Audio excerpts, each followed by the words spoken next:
Have you ever felt exhausted just trying to be the best version of yourself, but still feeling inadequate? In a world that constantly pushes us to be more, and more, sometimes we forget one important thing: loving ourselves. But what exactly is self-love? Does it mean pampering yourself? Does it mean being selfish? Today, we're going to dive deeper into self-love. According to psychology, it's not just about loving yourself. We often hear the term self-love used on social media. Love yourself. Love yourself first, then love others.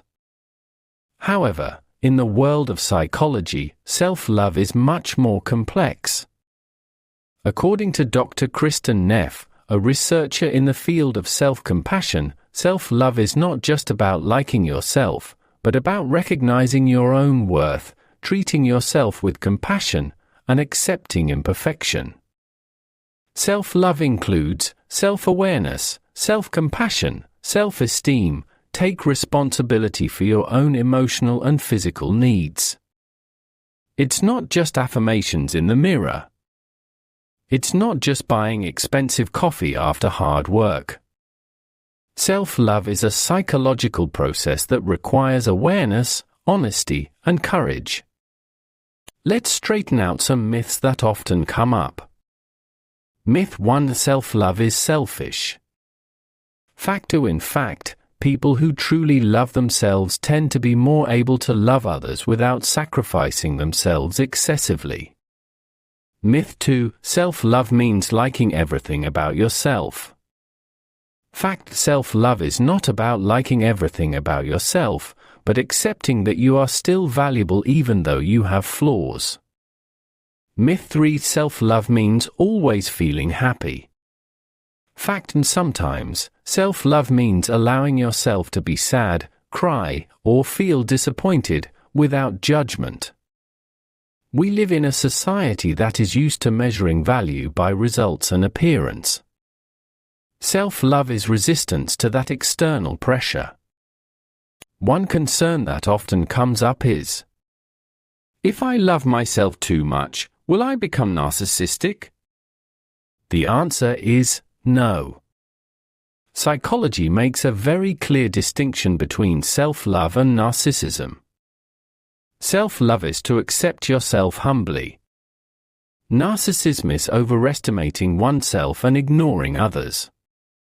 Self-love is born from a sense of security, while narcissism arises from a fear of worthlessness. Dr. Craig Malkin, author of Rethinking Narcissism, explains that people with self-love don't need to prove they're special. They know that being good enough is good enough. Not everyone finds it easy to love themselves. Often, past wounds shape our view of ourselves. Children who grow up without emotional validation or in abusive environments may experience low self-worth. They may grow up with a voice in their head that constantly says, "You're not good enough. You have to be perfect. You have to be a people pleaser."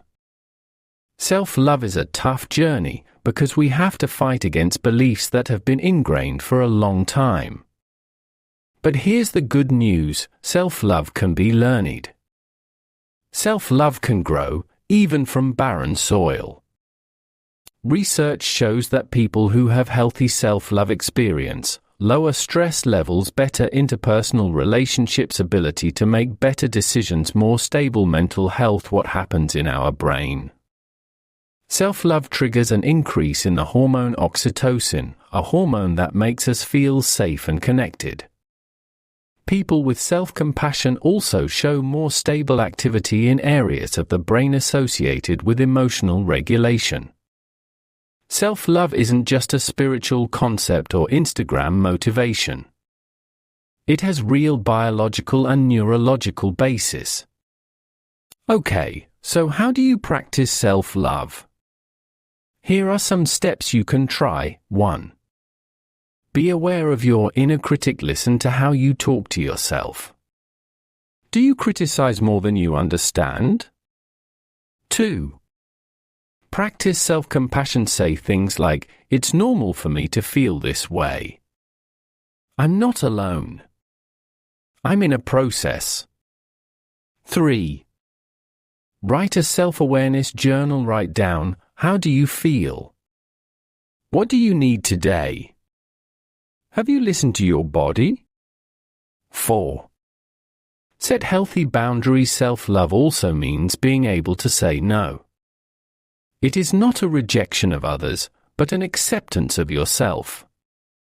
5.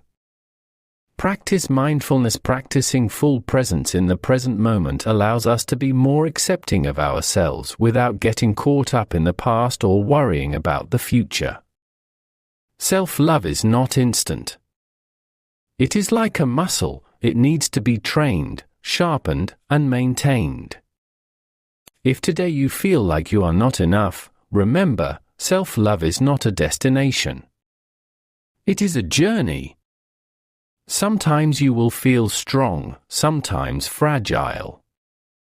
Sometimes you will feel happy, sometimes broken. And that doesn't make you a failure. It makes you human. Learn to love yourself not because you're perfect, but because you deserve to be loved, even when you're a mess. Self-love, according to psychology, is not just self-love. It is the highest form of appreciation for your existence in this world. If this video is meaningful to you, don't forget to like, share, and subscribe, because we will continue to discuss topics around mental health and self-development. See you in the next video. And remember, you are enough. You are worthy.